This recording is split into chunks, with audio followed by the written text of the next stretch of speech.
ಈಗ ಬೆಂಗಳೂರಿನ ಇತರೆ ಸುದ್ದಿಗಳನ್ನ ಫಟಾಫಟ್ ಅಂತ ನೋಡ್ಕೊಂಡು ಬರೋಣ ಜಸ್ಟ್ ಫೈನಲಿ. ನಾಯಿ ಮುದ್ದು ಮಾಡುವ ನೆಪದಲ್ಲಿ ಅಪರಿಚಿತನೊಬ್ಬ ಯುವತಿಯ ಮೈಕೈ ಮುಟ್ಟಿ ಅಸಭ್ಯ ವರ್ತನೆ ತೋರಿರುವ ಘಟನೆ ಜ್ಞಾನ ಭಾರತಿ ಬಳಿಯ ಉಪಕಾರ್ ಲೇಔಟ್ನಲ್ಲಿ ನಡೆದಿದೆ. ಲೈಂಗಿಕ ಕಿರುಕುಳ ನೀಡುವುದರ ಜೊತೆಗೆ ಯುವತಿ ಮೊಬೈಲ್ ಕಸಿದು ಕ್ರಿಮಿ ಪರಾರಿಯಾಗಿದ್ದಾನೆ. ಜ್ಞಾನ ಭಾರತಿ ಪೊಲೀಸ್ ಠಾಣೆಯಲ್ಲಿ ಕೇಸ್ ದಾಖಲಾಗಿದೆ.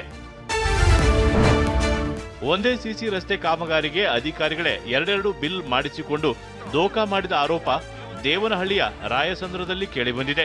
3 ತಿಂಗಳ ಹಿಂದೆ ಬೆಟ್ಟಕೋಟೆ ಗ್ರಾಮ ಪಂಚಾಯಿತಿಯಿಂದ 5 ಲಕ್ಷ ರೂಪಾಯಿ ವೆಚ್ಚದಲ್ಲಿ ಗ್ರಾಮದಲ್ಲಿ 42 ಮೀಟರ್ ಸಿಸಿ ರಸ್ತೆ ನಿರ್ಮಿಸಲಾಗಿತ್ತು. ಮತ್ತೆ ಅದೇ ರಸ್ತೆಯ ಫೋಟೋಗಳನ್ನು ಹಾಕಿ ನಿರ್ಮಿತಿ ಕೇಂದ್ರದಿಂದ 10 ಲಕ್ಷ ರೂಪಾಯಿ ಬಿಲ್ ಹಾಕಿಸಿಕೊಂಡಿದ್ದಾರೆ ಅಂತ ಸ್ಥಳೀಯರು ಪ್ರತಿಭಟಿಸಿದ್ದಾರೆ.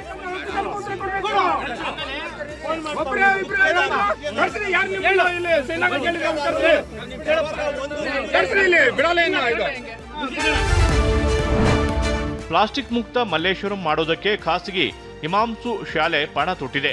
ನೀರು ಬಳಸಿ ಖಾಲಿ ಪ್ಲಾಸ್ಟಿಕ್ ಬಾಟಲ್ ಹಾಕಿದ್ರೆ 1 ರೂಪಾಯಿ ಪಡೆಯಬಹುದಾಗಿದೆ. ಪ್ಲಾಸ್ಟಿಕ್ ಬಾಟಲ್ ಕ್ರಷ್ ಯಂತ್ರಕ್ಕೆ ಹಾಕಿದ್ರೆ ಪ್ರತಿ ಬಾಟಲ್ಗೆ 1 ರೂಪಾಯಿ ನಾಣ್ಯ ಸಿಗಲಿದೆ. ಯಾವುದೇ ಈಗಿನ ಒಂದು ಪರಿಸರದಲ್ಲಿ ಪರಿಸರ ಮಾಲಿನ್ಯ ಆಗ್ತಾ ಇರುತ್ತೆ. ಹಾಗೆ ಮಕ್ಕಳಲ್ಲಿ ಮತ್ತು ಪ್ರಜೆಗಳಲ್ಲಿ ನಾವು ಅವೇರ್ನೆಸ್ ತಂದಾಗ ನಮ್ಮ ಪರಿಸರ ನಾವು ರಕ್ಷಿಸಿಕೊಂಡು ಹಾಗೆ ನಾವು ಹೇಗೆ ಬದುಕಬೇಕು ಅನ್ನೋದು ಒಂದು ಉದ್ದೇಶ.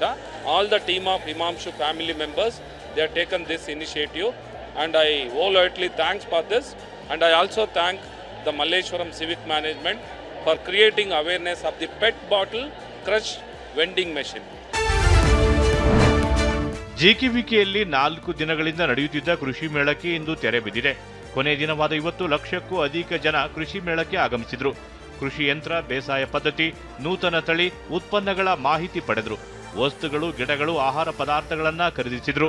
ರೈತರಿಗೆ ಬೇಕಾದ ಎಲ್ಲ ಮಾಹಿತಿಗಳನ್ನು ನಮ್ಮ ಮಾಳಿಗೆಯಿಂದ ಮುಂದಿನ ದಿನದಲ್ಲಿ ನಮ್ಮ ಬೀಜ ನಿಗಮದ ಬೀಜಗಳನ್ನು ಹೆಚ್ಚಿನ ಪ್ರಮಾಣದಲ್ಲಿ ಮಾರಾಟ ಮಾಡಲು ನಾನು ರೈತರಿಗೆ ಆದಷ್ಟು ಬೀಜ ರಾಜ್ಯವನ್ನು ಬಿತ್ತಿರಿ, ಭಾಗ್ಯವಂತರಾಗಿರಿ.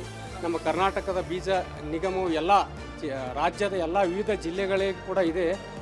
ಎಲ್ಲೇ ಹೋದರೂ ನಮ್ಮ ಬೀಜ ರಾಜ್ಯಗಳನ್ನು ಪಡೆದು ಬಿತ್ತಿದರೆ ನಿಮ್ಮ ಬೆಳವಣಿಗೆ ಉತ್ಪಾದನೆಯಲ್ಲಿ 20-35% ಹೆಚ್ಚಿಗೆ ಆಗುತ್ತೆ ಸರ್, ಡೆಫಿನೆಟ್ ಆಗಿ. ಆದ್ದರಿಂದ ರೈತರು ಒಂದು ಕೊಟೇಶನ್ ಇದೆ, if you purchase a quality seed doesn't cost it give will back ಅನ್ನಂಗೆ ನಮ್ಮ ನಿಗಮದ ಬೀಜವನ್ನು ನೀವು ಪಡೆದರೆ ಹೆಚ್ಚಿನ ಉತ್ತಮ ಇಳುವರಿ ಪಡೆದು ಮತ್ತು ಉತ್ಪಾದನೆಯಲ್ಲಿ 20-30% ಹೆಚ್ಚಿಗೆ ನೀವು ಇಳುವರಿ ಹೆಚ್ಚಿಗೆ ಆಗುತ್ತದೆ.